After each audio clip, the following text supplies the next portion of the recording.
میں آزادی ہم بہت گناہگار ہو گئے. آزادی حاصل کی تھی کہ ہم دین پر چلیں گے آزاد ہو کر, ہمیں کوئی روکے گا نہیں. آج اللہ کا شکر ہے کہ ہم آزاد ہیں, اتنے آزاد ہیں کہ جو کام بھی کرنا چاہیں ہمارے لیے کوئی رکاوٹ نہیں ہے. حکومت کی جانب سے جتنی مرضی سختی ہو, بیچ میں سے چور راستہ ہم نکال لیتے ہیں. ایسا ہوتا ہے یا نہیں ہوتا؟ کوئی نہ کوئی حل نکال لیتے ہیں. میں اب ممبر پہ بیٹھا ہوں نہیں بتاتا, ورنہ مثالیں دے سکتا ہوں. اتنی ہمیں آزادی ہے کہ ہم ہر کام سے بچنا چاہیں تو بچ سکتے ہیں. فل آزادی ہے, جو کرنا چاہیں ہمارے لیے کوئی رکاوٹ نہیں ہے. تو پھر ہم نماز نہیں پڑھتے, ذکر و اذکار نہیں کرتے, تلاوت نہیں کرتے, حج عمرے کی فکر نہیں کرتے, لوگوں کا حق ادا نہیں کرتے. ہمیں کوئی مجبور کرتا ہے؟ ہمیں کوئی روکتا ہے کہ نماز نہ پڑھو؟ ہمیں کوئی روکتا ہے زکوٰۃ نہ دو؟ ہمیں کوئی روکتا ہے کہ بہن کا حق نہ دو؟ ہمیں کوئی روکتا ہے کہ فلاں کام نہ کرو؟ کوئی نہیں روکتا, فل آزادی ہے.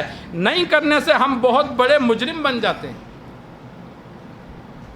گریبان میں انسان تھوڑی دیر بیٹھ کے سوچے کہ مر گیا, اللہ نے پوچھا تو میں کیا جواب دوں گا؟ مومن آزاد نہیں ہے, مومن غلام ہے, اللہ اور اس کے رسول کا غلام ہے. اور غلام آزاد زندگی نہیں گزارتا. غلام اللہ اور اس کے رسول کے طریقوں کے مطابق چلتا ہے, اپنی مرضی کا پہنتا نہیں ہے. وہ پہنے گا جو اللہ اور اس کے رسول کا حکم ہے. نکر پہن کے نہیں چلے گا, سطر کو ڈھانپے گا. عورت ہے تو پردہ کرے گی. کھانا پینا وہ ہے جو اللہ اور اس کے رسول نے اجازت دی, حرام نہیں کھانا. کمانا وہ ہے جو اللہ اور اس کے رسول نے اجازت دی, مرضی کا نہیں کمانا کہ جیسے مرضی کماؤ, نہیں. اور جو مال آ گیا وہ بھی مرضی سے خرچ نہیں کرنا. یہ نہیں کہ میری کمائی ہے میں جہاں مرضی لگاؤں, نہیں. منع کر دیا کہ غلط کاموں میں نہیں لگانا. ہم آزاد نہیں ہیں, ہم اللہ اور اس کے رسول کے احکامات کے پابند ہیں. اور ہم دنیا میں ان پابندیوں کے ساتھ وقت گزاریں گے تو اگلے جہاں میں اللہ آزاد کر دے گا.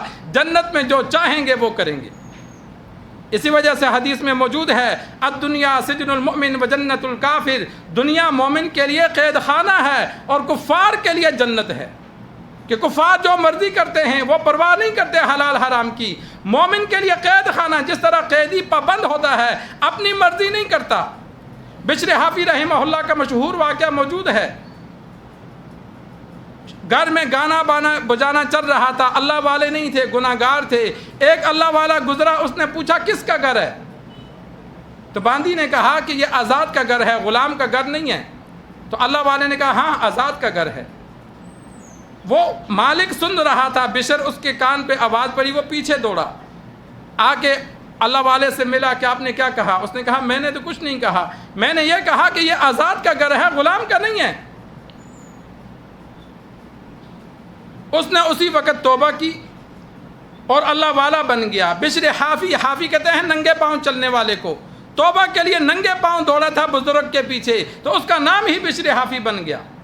سچے دل سے توبہ کی, سارے گناہ چھوڑ دیے. کہ اگر غلام ہوتا تو غلام جو مالک پہناتا ہے وہ پہنتا ہے, جو مالک کھلاتا ہے وہ کھاتا ہے. مالک کی اجازت کے بغیر وہ خرید و فروخت بھی نہیں کر سکتا.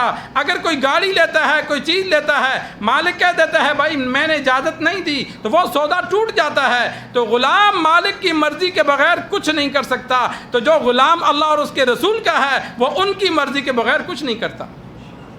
تو فرمایا تو غلام نہیں ہے, تو آزاد ہے, جو مرضی کر, گانے سن, جو مرضی کر. تو غلاموں والی زندگی گزارو, آزادوں والی نہیں.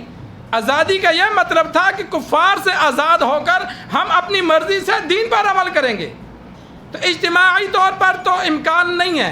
ہم کہیں کہ عدالت اسلامی ہو جائے, حکومت اسلامی ہو جائے, فی الحال اس کے لیے ہم دعا کر سکتے ہیں, لیکن انفرادی طور پر تو ہمیں کوئی مجبور نہیں کرتا. کم از کم انفرادی طور پر تو بندہ دین پر چلے. کل ہم نے اپنی قبر میں جانا ہے. اگر اجتماعی طور پر پوچھ ہوگی تو ہم کہہ دیں گے یا اللہ کوشش کی, کامیاب نہیں ہوئے.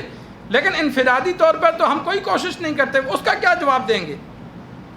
تو اس وجہ سے انسان کوشش کرے زندگی اللہ اور اس کے رسول کے احکامات کے مطابق گزارے. جتنا نیک عمل کریں گے اتنے ہی ہماری آخرت آباد ہو جائے گی.